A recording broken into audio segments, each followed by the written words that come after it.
O dia seguinte se arrastou como qualquer última terça-feira do ano letivo. A maioria das pessoas falava sobre o que tinha feito no dia de folga ou reclamava do fato de um policial ter aparecido em sua casa para lhes passar uma multa, enquanto me olhava com um olhar pouco satisfeito. Quando o sino final tocou às 3h30, peguei minha mochila e fui para o carro. Kyle e Kimber já estavam me esperando. A viagem demorou mais do que esperávamos, quando me perdi em Cape Girardeau. A cidade era maior do que Driskin e as ruas não tinham nenhum tipo de planejamento ou lógica. Quando chegamos ao Golden Elm, só tínhamos mais 20 minutos para o horário de visitas. Estamos aqui para ver o Sr. Thomas Prescott, disse Kimber, a enfermeira da recepção. Deixamos que ela falasse, pois ela tinha um charme desarmante e antiquado que deixava as pessoas em um clima amigável. O velho Tom? Nossa, ele não recebe visitas desde o Natal, quando seu filho veio. Assine a folha de registro e pegue um adesivo de visitante. Você é da família, então? Sabe onde fica o quarto dele? A enfermeira arqueou uma sobrancelha fina e desconfiada. Sinto muito, mas não sabemos. Kimber se desculpou. Minha mãe tem me pedido para ver como está o meu tio-avô enquanto ela tá fora, trabalhando nos Médicos Sem Fronteiras. Eu deveria ter obtido mais informações dela, mas você sabe, ela só tem alguns minutos para ligar para casa. Ah, claro, querida.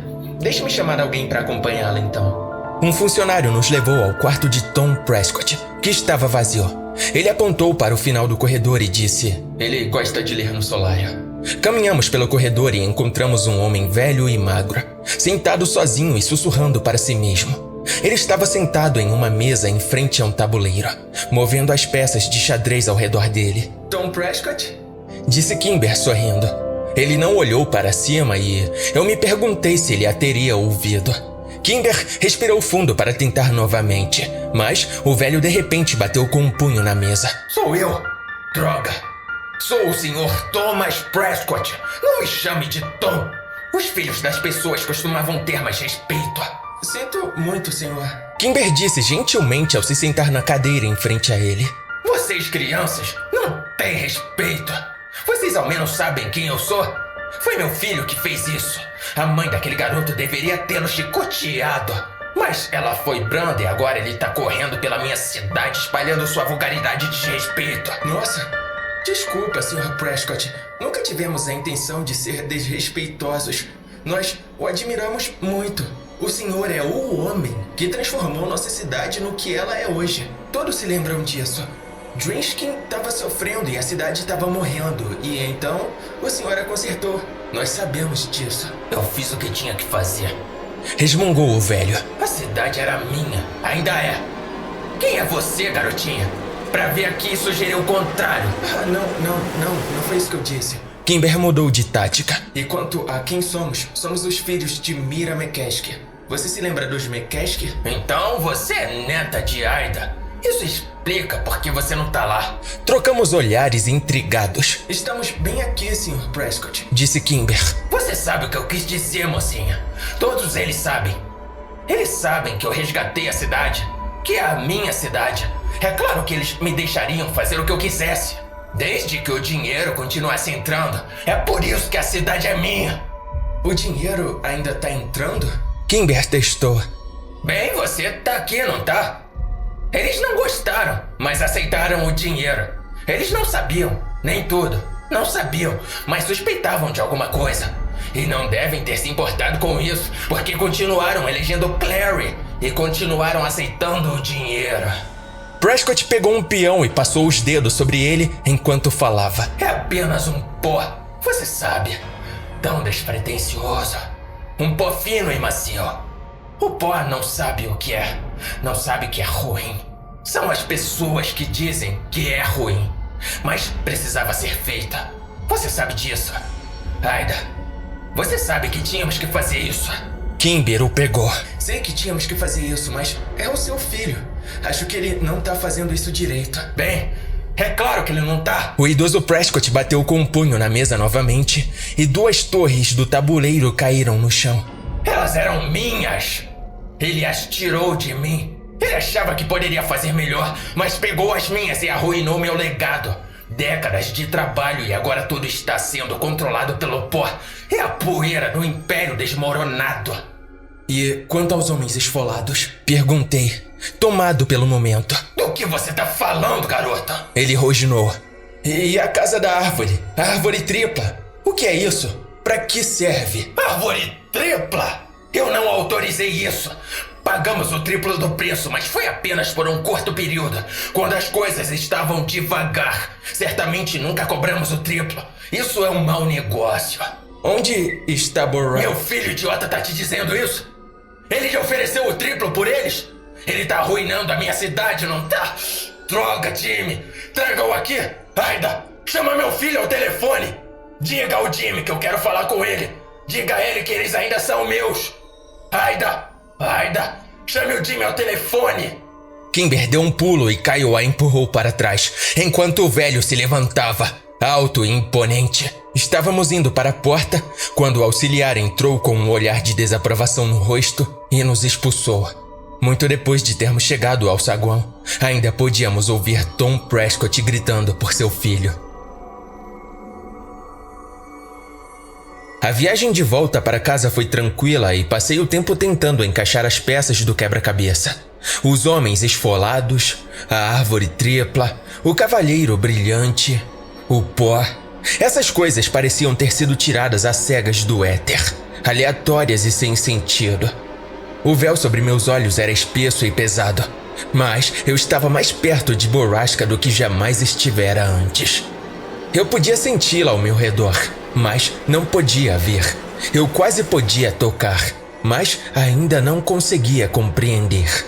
De repente, percebi que Kyle estava parando na estrada e saí de minha contemplação. Ele estacionou o carro e se virou para olhar para mim no banco de trás. Isso é realmente sobre Whitney, Sam? Sim. Kimber nos observou com olhos preocupados. Por que você acha isso? Os policiais, quero dizer, até seu pai confirmou que Whitney fugiu. E eu não acredito neles. Eu disse com os dentes cerrados. Olha, Sam, estamos nos aprofundando bastante aqui. Eu tô com você a cada passo, mas preciso saber que há uma razão por estarmos fazendo isso. E puxar Kimber também. Preciso saber que isso é importante pra você pelos motivos certos, e não apenas uma obsessão. Olhei pela janela e percebi que ele havia parado perto da trilha Western Prescott Ore Trail. Ele tinha razão em se preocupar e, mais ainda, em proteger Kimber. Kyle estava pensando nisso e eu também. O pó. Se Borrasca realmente envolvia o transporte de grandes quantidades de, talvez, drogas, será que eu ainda queria envolver meus amigos ainda mais? Essa não era a briga deles. Eu amava essas pessoas. Poderia realmente arriscar a segurança delas por minhas próprias curiosidades e vinganças. Mas, por mais que eu desejasse deixá-los ir, eu sabia que precisava deles. Eu preciso saber o que realmente aconteceu com Whitney. Sussurrei. Kyle se virou sem dizer uma palavra e Kimber colocou a sua mão na minha. Afastei minha mão. Cruzei os braços e imediatamente me desculpei. Kimber apenas sorriu, perdoando-me. Kyle suspirou. Sam. Ele foi interrompido pelo toque agudo do celular de Kimber. Ela pegou o celular para silenciá-lo, mas, quando viu o nome na tela, atendeu rapidamente. Pai? O quê? Não, calma. Eu não tô entendendo. Pai? Alô? Ela tirou o telefone do ouvido. Aconteceu alguma coisa com a minha mãe. Ela tá no hospital. Lágrimas encheram os olhos verdes e macios de Kimber. Kyle engatou a marcha do carro e saiu. Fizemos a viagem de 25 quilômetros até o hospital em alguns minutos, estando criminalmente acima do limite de velocidade. Kyle parou o carro na entrada de emergência e Kimber e eu corremos para dentro. Um delegado estava lá esperando. Ele se recusou a responder às perguntas desesperadas de Kimber enquanto nos levava até o pai dela. Quando o delegado abriu as portas, vi meu pai ao lado do pai de Kimber e me preparei para o pior. O pai de Kimber a levou em uma direção e meu pai me levou na outra. Antes que ele dissesse uma palavra, vi Kimber cair no chão do outro lado da sala. Olhei para o meu pai, desamparado, e ele acenou com a cabeça em sinal de simpatia e me abraçou. Sentamos em um canto e fiquei olhando para as minhas mãos, enquanto ele explicava calmamente que a senhora Destaro tinha ido às compras por volta de 1 hora, Voltado para casa, guardado as compras, feito 2 lasanhas e um bolo de carne colocado no freezer. Em seguida, entrou em seu carro, dirigiu até o hospital, estacionou na sombra, subiu 7 andares de escada até o telhado e pulou dele. Ela viveu o suficiente para se desculpar com o paramédico que a encontrou. Observei Kimber desmoronar enquanto o corpo de sua mãe esfriava lentamente no necrotério, 1 andar abaixo de nós.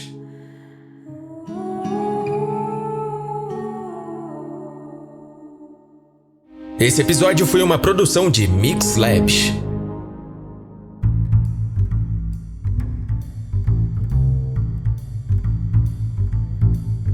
Se você está pensando em ter um podcast ou tem um podcast e não tem muito tempo para editar, conheça Mix Labs. Você terá um som de qualidade para o seu podcast com um preço acessível. Você pode entrar em contato com a Mix Labs pelo Insta, @mixl_abs.